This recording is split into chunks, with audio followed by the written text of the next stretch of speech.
Right, welcome back to the Young Fan Podcast and welcome to my Match Week 14 Sky Bet League One predictions and preview show. A full programme in League One this weekend and on Monday night as well. Charlton host Portsmouth. I'm going to that game, which I'm really excited for. I'm collabing in real life with Tom from 4-0 written all over it. Hopefully putting together a really, really good episode. Hopefully you do enjoy it when it comes out. Hopefully on Tuesday. That is the aim. So make sure if you don't want to miss that, subscribe and hit that notification bell. And then when that video does go live, you'll be notified when it is available. Leave a like and subscribe if you do enjoy the content. Your Discord server as well, link to that is in the description down below. League One chat and fan call-ins in the future. Let's get into it. We haven't got too much time to mess around with because we've got a lot of games, as I already have mentioned. 12 in total. Let's get into it. So, we start off with Port Vale against Forest Green. Let's take a look at it. And of course, in the comment section down below, make it a discussion and give me maybe your predictions. If you dare, give your predictions for your club. I'll be replying and responding to all of them as per usual. So, Port Vale versus Forest Green Rovers, two sides, of course, who got promoted into League One this season after very successful League Two campaigns last year. Port Vale 16th in the league. You'd say a fairly good first 12 games for them. 4 wins, 3 draws and 5 losses. They won their last game. Forest Green Rovers 21st, still in that relegation zone, but now only in there because of their goal difference. I dare, and I hate to say it, but Oxford United could fall into that relegation zone if Forest Green Rovers do get a result and we can't get past Exeter and get anything from that game. Or maybe if we draw to Exeter, Forest Green Rovers, if they win, they'll be out of that bottom 4. 11 points in total. They did lose their last game. You can see the average ratings of their football club on SofaScore. 6.76 for Port Vale, 6.68 for Forest Green Rovers. So the side who are higher in the league table do have a slightly higher average rating, which you would expect across their squad. Only 4 points between the two sides at this current point. So, looking at the odds, we like having a little look at the odds, don't we? We look at sort of the best way of really predicting it is looking at how the bookies maybe see this game. 83 to 100 towards Port Vale. It's a 55% chance of winning, but specifically 43%. Forest Green Rovers 23%, so a little bit less of Forest Green Rovers on the odds, but actually a little bit closer when you look at their specific odds. They're 29%. So in total, and you put both of those together, it does see Port Vale the favourites.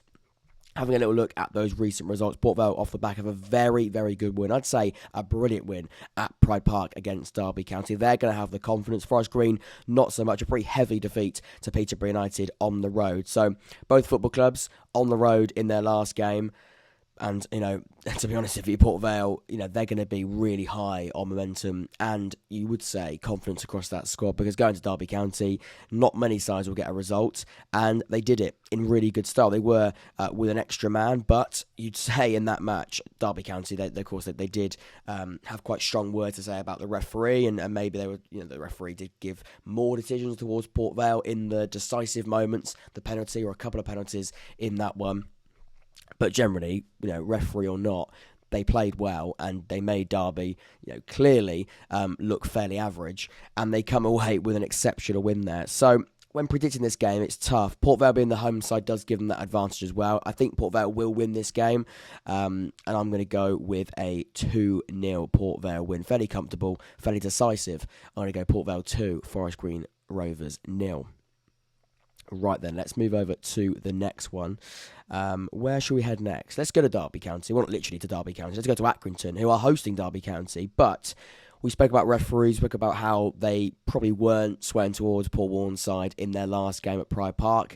But nonetheless, I spoke to quite a few Derby fans, a lot of them in the comment section. They were pretty acceptant of the fact that they didn't have their best game.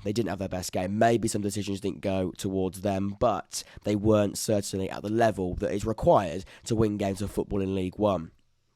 And ultimately, I think quite a few football clubs, and Derby probably in that bracket, you come down to League One and you go, right, we need to be on it every single week because there's going to be clubs who are going to spring surprises, they're going to cause problems, and they're going to play a different way, and we've got to know how to be quite adaptable. And now they have got a manager in Paul Warren, I think is much more fitted to that. I think with Liam Rosner before he stepped down and the ex-Rotherham man or manager came in, who is a man, and I think you have that now experience of somebody who knows how to go to these different away grounds or even, away or at home, play against these different football clubs. Whereas Liam Rosner didn't really have that experience. He had it as an assistant manager in the Championship, but in League One, it's a completely different necessarily better. I wouldn't say it's better, obviously, the league below, but it doesn't really matter. You are going to be facing, a lot of the time, some very different football clubs who play very different styles of play and try to attack you, and also, I think, face you in lots of different ways, ultimately. And there's going to be another example in this one when you go and play Accrington Stanley, who have been in League One now for quite a long time. They've got a manager in John Coleman who knows this division like nobody else. It's going to be a really fascinating encounter. Very close, actually, when looking at the league table as well. Derby County in 10th, Accrington in 13th. Only 1 point between the two sides. Tight very early on when you look at how many games these sides have played. 12 for Accrington, 11 for Derby. But look at that middle. It is... It's fairly close. It is fairly tight. Looking at the average ratings as well, it's also that's fairly close as well. 6.88 towards Derby County, 6.83 for Accrington Stanley. 2 defeats actually for both of these sides in their last game. So who is going to get back to winning ways? Could it be a draw? Could it be a stalemate? We'll have to wait and see. Looking at the recent results here, we spoke about Derby's home loss to Port Vale. Not ideal, you could say. As for Accrington, quite a feisty encounter as they travelled to Home Park to play Plymouth. One a red card each, 3-0 the final score. I mean, I wasn't too surprised in the nicest possible way towards Accrington. Plymouth are on absolute fire this season. Their home record is absolutely exceptional, and going to Plymouth this year for many football clubs is going to be an absolute challenge to the highest level. And I think Accrington saw that. I think they experienced that quite a lot throughout the 90 minutes. By the way, the lighting is absolutely all over the shop. The sun is in, the sun is out, the sun is hiding behind buildings. It then wants to try and make a visit. So hopefully you can still see me. You can see me now, but in about 5 minutes' time, I'll probably be just... you probably won't be able to see me. But and there we go, a brilliant example. Just ignore that. Hopefully you don't mind. Accrington, 31% chance of winning this one when you look at the odds. Derby, 47%. When looking at the odds specifically for the football club, 43% towards Accrington Stanley. Derby County, 50%. So it's quite tight, actually, in this one. A key player for Accrington, I could name quite a few, but the one that sort of stands out is Sean McConville. I've got an episode coming out tomorrow. Hopefully, when you're watching this, my favourite player from every single League One club. I've spoiled it a little bit for Accrington fans. Still make sure you watch it tomorrow, though. Sean McConville is a absolute... I mean, he's Accrington Stanley through and through. He's a really, really talented footballer on that left-hand side. Whether Accrington play their favoured 3-5-2, I'd say, or maybe they go with a 3-5-3. 3-5-2, that can't work, can it? I meant to say 3-4-3, 3-5-2 does work. Either way, whatever formation they play, whether they play with 10 players from the start, I highly doubt that. That would be a challenge, wouldn't it? You know what I'm trying to say. 3-4-3 or 3-5-2. Sean McConville will probably be on that left-hand side. More often than not, he does play on that left-hand side, and he can play left wing-back, left wing. He can play in left midfield in quite a narrow and quite compact 4. He's going to get goal contributions. He's going to cause problems. He's going to be a workaholic at 33 years of age. He is a real standout. So watch out for Sean McConville. Derby have got multiple names. They will be without James Collins, of course, who got sent off in the game against Port Vale due to a pretty stupid incident where he either punched or slapped, I'm not quite sure, made contact to the face of a Port Vale player through frustration. So they are missing a quite physical number 9. They got other options, of course they do. McGoldrick is, of course, a name that stands out to me that could be his replacement. I'm going to go with a 2-2 draw, which is probably quite bold, actually. Derby fans will be expecting to win this game, but Accrington, you can't sleep on them. They're the banana skin. I call them that all the time, and I'm right. I don't want to say I'm right all the time, because that's quite a bold thing to say and quite arrogant. But and when you actually look at my predictions, I'm not right a lot of the time. But with Accrington being a banana skin, I think we can all say we do. You can slip against Accrington Stanley quite a lot, and a lot of League One clubs have done that. So I'm going to go 2-2 in that game, which wouldn't be the end of the world for Derby, but they need to start winning games. They want to try and get into that top 6. That does need to come sooner rather than later, those 3 points, and this will be a game which they do expect to get 3 points. We'll have to wait and see. For Paul Warne and for John Coleman, my mind just completely blank there. They want to get back to winning ways after defeats last weekend. Who will be able to do it, or will it be a draw? Let's find out. Right then, let's go to the next one. If it wants to load, it should do, and it does. Let's come back to Wycombe Peterborough. In fact, let's not. Let's go to Wycombe Peterborough right now. because Gareth Ainsworth is looking to build off a really good win against Oxford United at the Sam Stadium that I'm going to be honest, didn't enjoy. I didn't enjoy it whatsoever. I did my match reaction on that. I said some pretty bold statements, you'd say, about our manager, Carl Robinson, about I probably do think it is time to think about a change in management and look at, I think, the bigger picture. Unfortunately, it was Wycombe Wanderers that forced me into those statements because they came to Oxford United and beat us 1-0. They weren't amazing. They weren't brilliant. But they got the job done. And for them, it was 3 points they're going to look back on now and go, right, we need to build on that now. We need to go and kickstart our season because before that, it wasn't great, was it? 3 defeats on the bounce. As for Peterborough United, unbeaten in their last 4, 22 points, 13 wins. They wish. 13 games played from those. They've won 7, they've drawn 1, and they have lost 5. So actually, they've lost quite a few, but they're not drawing many, and they're winning games. That does see them 4th in the league and in that top 6. 25 goals as well. Still, other than Ipswich and Sheffield Wednesday, who they're level on, the League One top goal scorers. Quite a difference when it comes to positions and in terms of points. The biggest difference when it comes to points we've seen so far this episode, 22 points to Grant McCann's side, 14 to Gareth Ainsworth's boys as well. Wycombe going forward, a little bit lacking, you'd say only 14 goals scored, but I can't say too much because Oxford there are now only with Morecambe, the side, still on single digits. Concern, red flag. Let's just swiftly move on. Wycombe, 35% chance of winning when you look at the bookies. That's 47 to 25. Peterborough United, 7-5. That's a 42% chance of winning. Specifically, when you look at how they do with those odds, 27% and 43%. So, the away side, Peterborough United, 4th in the league, are the favourites in this encounter. And I can see why. They're on good form. They're higher in the league. They're scoring goals. They've scored more. They've conceded less. They are in a really good position. Obviously, going to Wycombe is never a nice place to go. They're going to make it difficult. They're going to try and make it quite tight, quite nitty-gritty. They're going to try and suck the momentum and rhythm out of the game. They know United are going to try and attack the game from the get-go, and Wycombe will try and slow that game down and try and play quite direct. And Sam Vokes is going to be the focal point, as is getting it up to him, trying to play him, if you like. When you look at the players they've got around him, Mohamed had a really good game against Oxford, very lively, great dribbling ability, and he's not scared to take players on. You look at McCleary as well. They've got an abundance of midfielders that can also cause problems. So, yeah, it's going to be quite a difficult one to predict. I am going to go with a Peterborough United win. I'm going to go 1-0. Very close, very tight. But I'm going to see Peterborough United come out with the victory, 1-0 being the final score. So, Burton Albion versus Morecambe. A bit of a, maybe you could say, relegation six-pointer. Is it too early to call them relegation six-pointers? It might be. Only 13 games into the season. But either way, we are seeing 24th versus 23rd. Burton no longer bottom of the league. It now is Morecambe, who have only won 1 game so far this season from those 12 matches. Burton not much better. 2 wins, but have played an extra game. They've conceded 28 goals, Burton. Morecambe, 23. They ship goals. They do ship quite a few.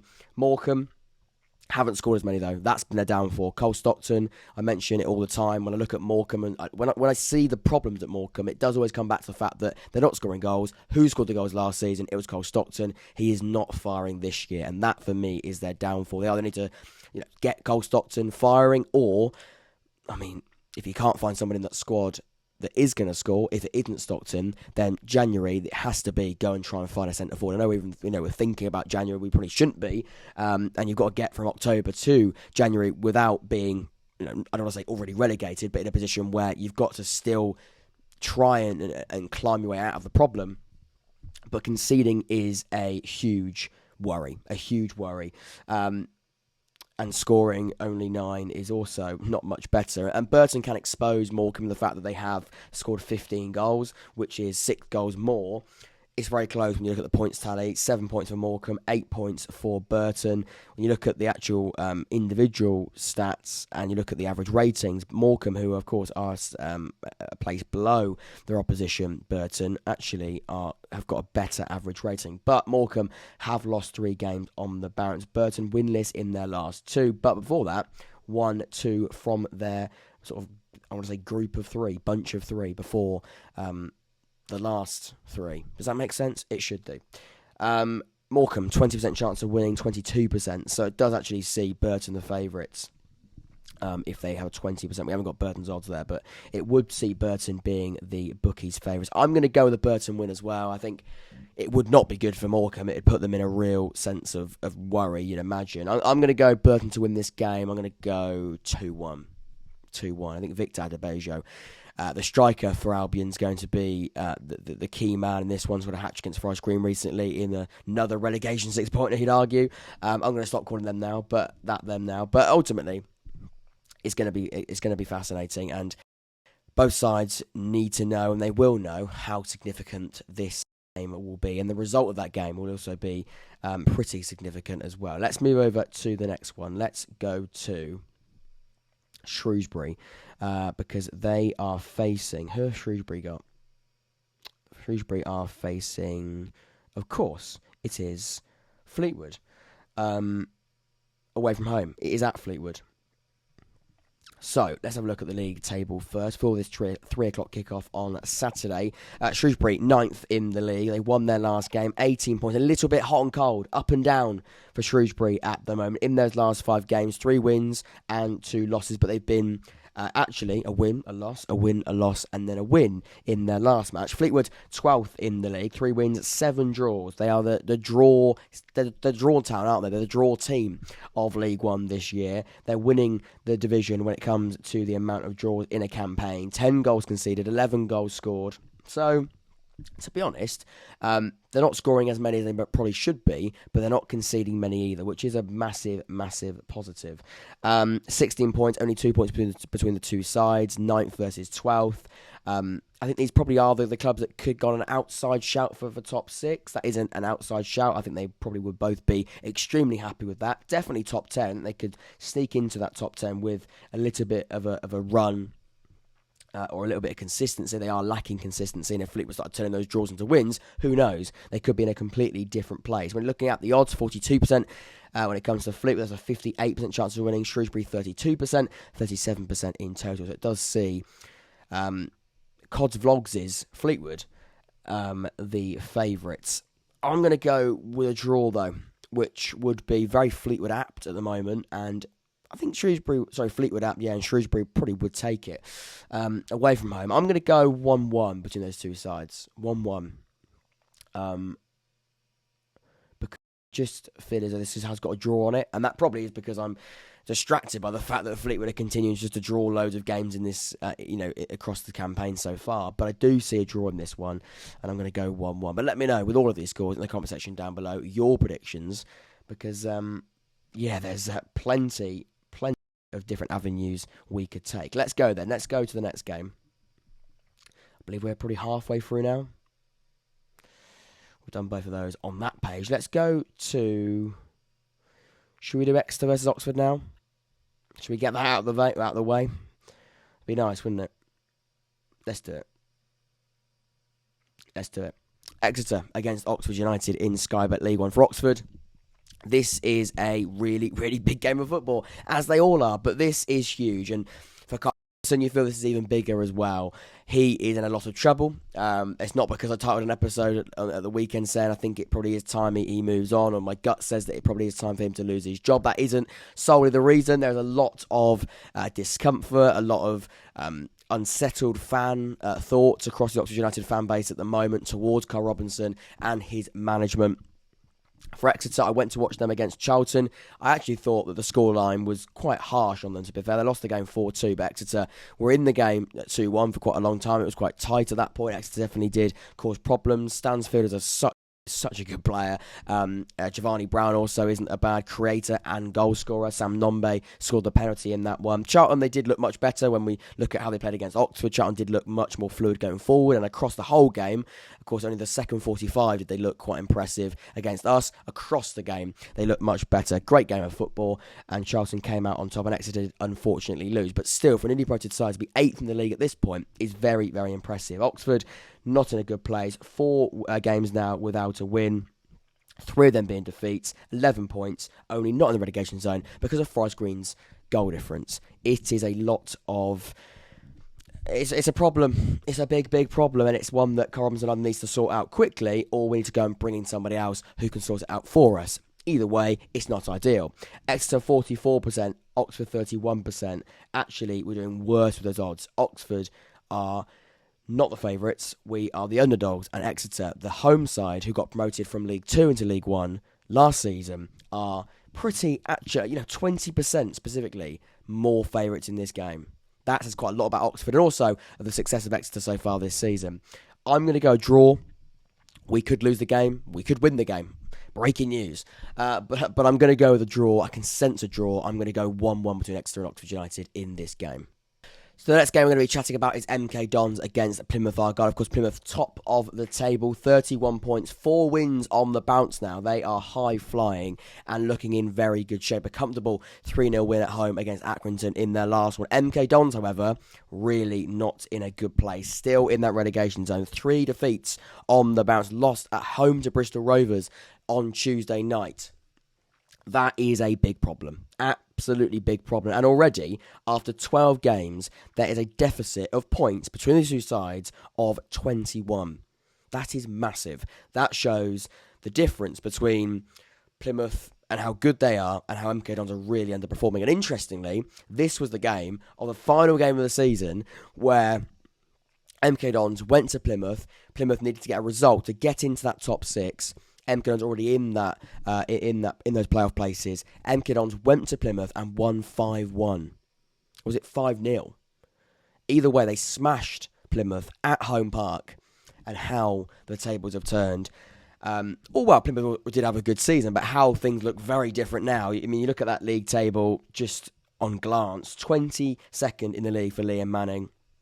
12 goals scored, 17 goals conceded, unrecognisable when you look at how they were last year. Plymouth, like I say, smashing it. 10 wins, 1 draw, only 2 losses, and 24 goals scored. They are in a very good position and so deserving to be leading the way when looking at that Sky Bet League 1 table. MK Dons 30% chance of winning, Plymouth 47%, specifically that's 29 and 65. So Plymouth are the favourites as expected. And I just, I try and give MK Dons maybe a little bit of hope, and sometimes I try and cling on to the fact that MK Dons have got a good squad, they've got a great manager, and they've got such high ambitions. And you look at last season, this sort of bad form can't keep going on, but it is, it's continuing to get worse. Losing at home to Bristol Rovers, who aren't having an amazing season, but even so, should be difference when it comes to quality. When you look at the squad at face value, they're losing 1-0 at home. It's a problem. It really is a problem. And I can't see another outcome than Plymouth winning this game. So I'm going to go with Argyle beating MK Dons 2-0. Comfortable. And it's so strange to say that because, not so much this season, but, looking at last year, because you can't hide away from the fact that, yes, MK Dons lost some key players in the summer, but ultimately they did reinvest it. They did bring some new faces in, and maybe they didn't gel, maybe they're not gelling just yet, but still, quality will get you somewhere. Not gelling is like, maybe they won't go and finish third again, but they should definitely be in the top 10 or should at least be mid-table, and that would be seen as probably quite a poor season, especially when you compare it to the season last time. But to be in the relegation zone and in the relegation battle after 12 games and really not looking good, that's even worse. And that's taken the not gelling and not clicking to a whole new level. For me, Plymouth, they're going to win the game. I want to go 2-0. Right then, let's go to Cambridge United against Sheffield Wednesday. Cambridge, on a little bit of a frustrating run, aren't they? I mean, started the campaign really, really well, but 3 defeats on the bounce does see them fall down to 14th in the league. 16 points in total now. Mark Bonner's boys are slowly sort of fizzling down the table, and that's not great for them. That's not great for them. I've sort of made quite a bold prediction. They could maybe get into that top 10, maybe sneak into the playoffs and be that sort of outsider. I can't see it now. I can't really see it. I know we can't sort of live in the short term and things can change and things can turn back around. They could win every single game from now until the end of the season. I doubt it. I do doubt it.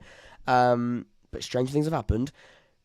There is a drop-off, and Mark Bonner's job now is to try and stop this from continuing because 3 defeats in a row 4 defeats from 5 games isn't ideal. Sheffield Wednesday, on the other hand, came into this game with a win. They lost before that and then won 2 and drew. So, it's a little bit up and down, but generally 3 wins from 5 is good in their last 5. 13 games they've played, 8 wins, 2 draws and 3 losses, 25 goals scored, 12 goals conceded. So defensively not bad. Going forward, 25 is a very, very good statistic to have.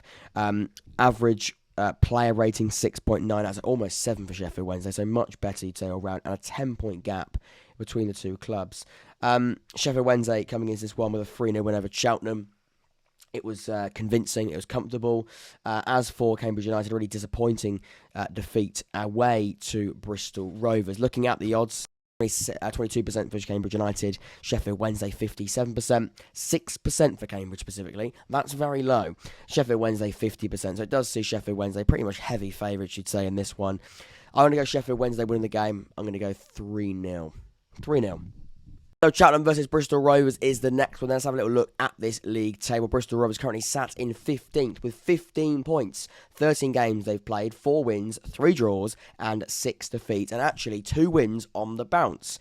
A draw before that as well, so unbeaten in their last 3. Cheltenham, a little bit hot and cold, a little bit up and down, but generally in, I'd say, fairly good shape. They are 19th in the league, but they've won 3 from their last 5. On 14 points. And actually, 2 points and they're 11th. So it is so tight, it is so close. And a win against Bristol Rovers would be incredible and very, very, very helpful. And it would really shoot them up the table. But as for Bristol Rovers, their aim will be continue on this unbeaten run, get back-to-back or back-to-back-to-back wins. 3 consecutive wins wouldn't be bad, would it? It wouldn't be bad at all. And really build on it. Because I think Joe Barton's side, I predicted them to go down. I look stupid already. I only put the video out about 2 weeks ago. But I think he is somebody who's very ambitious. He speaks about all the time how he wants to get Bristol Rovers into the Championship, I believe. And again, I don't think it's going to happen this season, but it was never going to. They got promoted into it only this season or coming into this season.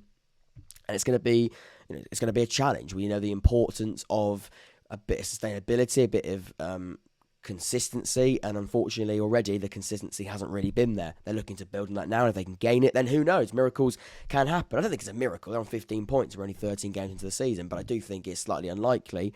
They've got some very talented players. Aaron Collins is one, and last season they started a little bit inconsistently or badly, you'd say, and in the end got promoted automatically. So, Joe Barton, he's got a little bit of a knack of doing that. Looking at the odds here, Cheltenham 42%, Bristol Rovers 34%, 50% and 46%. So, Cheltenham are the favourites. The home side, Wayne Elliott's side, the favourites in this one. Really quickly looking at the last games. Cheltenham went to Hillsborough. Not an easy place to go. I'll be honest, it's not.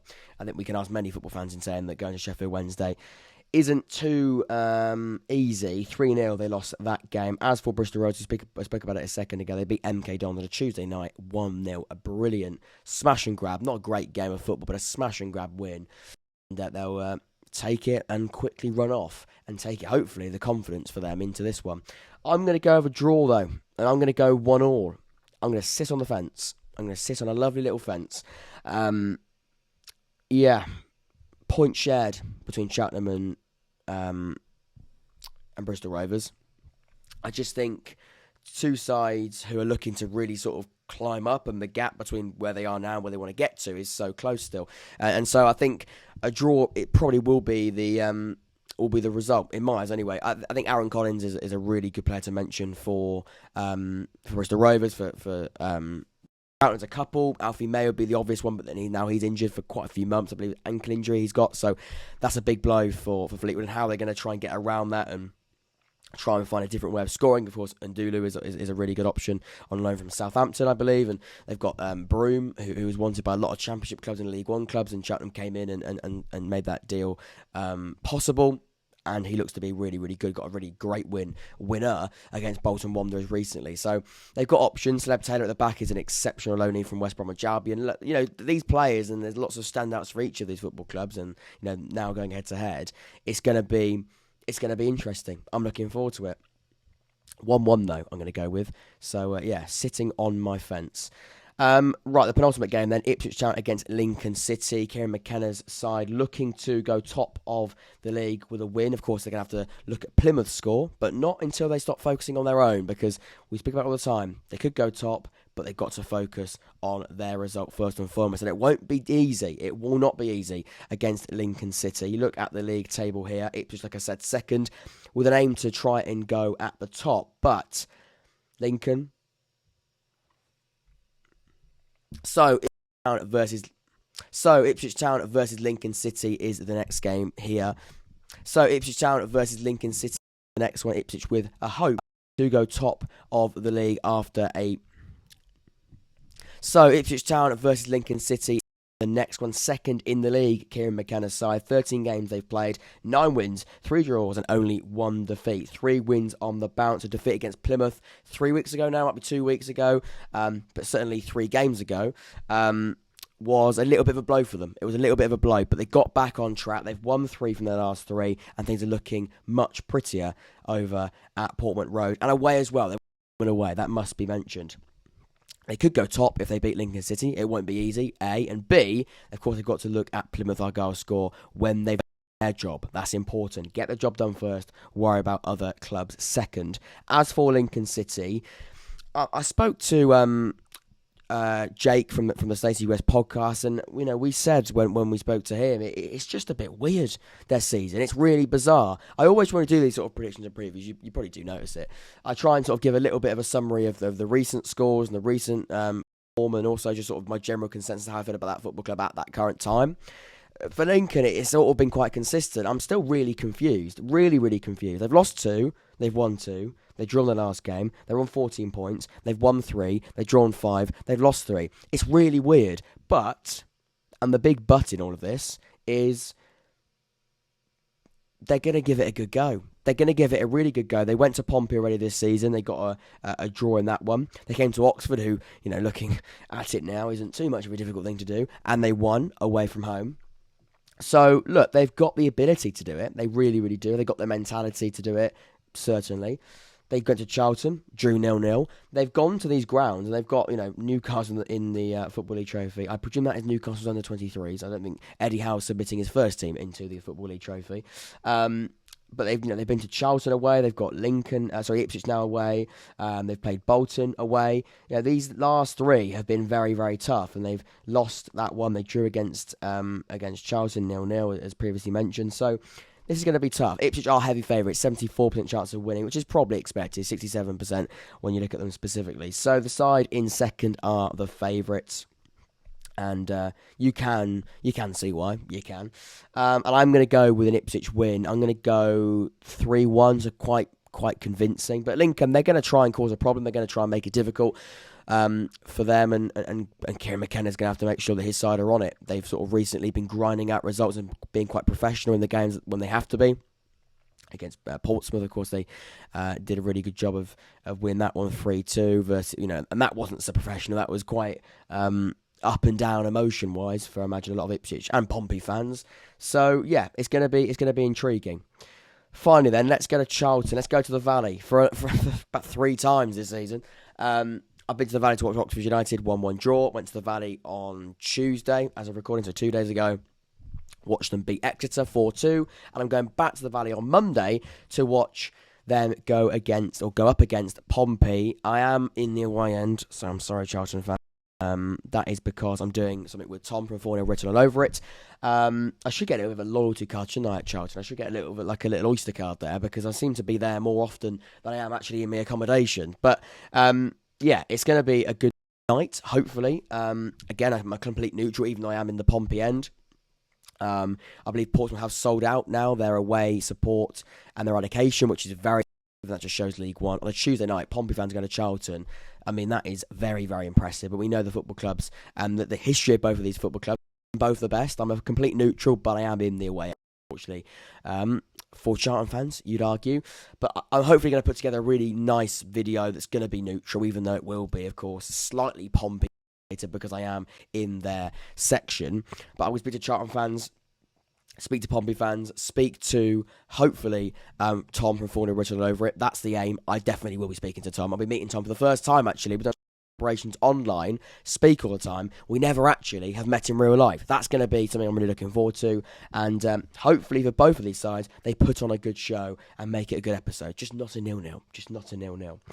And actually, before Charlton played Exeter on Tuesday, this definitely could be a 0-0 written all over it, not a 4-0. Of course, because Charlton have drawn quite a few games this season, home and away. 7 draws in total, 3 wins and 3 defeats, 17 goals considered, 19 goals scored. They won against Exeter. I wouldn't say 4-2 is probably fair. 4-1 you felt as though that's slightly harsh on Exeter. Charlton did look much better. They did look really good. You compare them to when they were against Oxford. I'd sort of say they sort of took the second half against Oxford, did that for the first half and the second half, and timed it by 2. They did look good. They looked better across the 90, much more consistent in their performance. Leeburn looked exceptional, and he on and scored. Raksaki was lively. I thought Dobson and the other midfielders, Fraser, didn't have a bad game either. Jack Payne came on and scored, unfortunately. Against his former club, a header, I think it might have been an own goal, but it went down as his goal, I think. And he, of course, is the physical presence in that 4-4-2. Charlton definitely changing the way they want to play. They want to play 4-4-2, allowing Leeburn and Stockley to be that 2 up front and be that physical presence. And also the pace of Leeburn and the strength of him, and Stockley, the hold-up striker. But also, again, not a bad finisher either. Pompey, actually winless in their last year. They'll be hoping to put things right, of course, live on Sky Sports this game. So you can watch this on Sky, which is always nice to see League One games getting that type of exposure, I guess. Charlton, 38th in chances of winning. Pompey, 37%. So very, very close when looking at the odds. 26 to Charlton, 44 when it comes to Pompey specifically, when they do have those bookies odds. So 5th versus 11th. Charlton climbing up that league table with their beaten last 3 and their very important win against Exeter. 16 points in total. 16 points for Charlton. 22 for Portsmouth. I'm going to go with a 2-2 draw, which I'd love. I'd love a 2-2 draw. Pompey will be hoping to go and win the game. Charlton will be hoping to build off their win on Tuesday against Exeter and stop drawing games, start winning some, and definitely not losing any.